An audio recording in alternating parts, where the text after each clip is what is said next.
سمو السيد فهر بن تيمور نائب رئيس الوزراء لشؤون الأمن والدفاع، المناورة الكبرى رعد حدث بارز ومثير في تاريخ الجندية العمانية.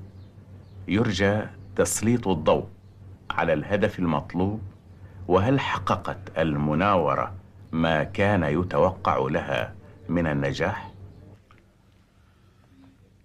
انطلاقة من اهتمام مولانا جلالة السلطان القائد الأعلى قابوس بن سعيد المعظم بقواته المسلحة ودعمه المتواصل لتحديث هذه القوات، أجريت أخيرا اعتبارا من أول أبريل 1985 مناورة رعد، التي تعتبر حدثا بارزا في تاريخ قوات السلطان المسلحة، من حيث أولا حجم القوة المشتركة، إذ بلغت 10,000 جندي و3,000 مركبة عسكرية وعدد 43 طائرة.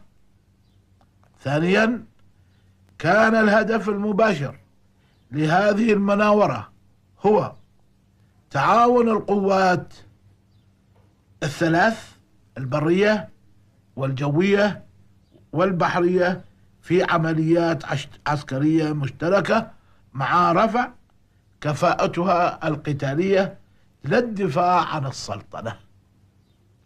ثالثا تنوع العمليات العسكرية التي شملت عمليات ليلية ونهارية مع مراقبة المجال الجوي المتقدم، بالإضافة إلى عمليات الإمداد والتموين وإخلاء المصابين وعلاجهم. رابعا أتاحت هذه المناورة فرصة جيدة لتدريب القادة على مختلف رتبهم لسرعة التصرف وإصدار الأوامر وقيادة القوات في الميدان. ونتيجة لكل ما تقدم، يمكن القول بأن هذه المناورة قد نجحت نجاحا كبيرا وحققت أهدافها كاملة بكل المقاييس العسكرية.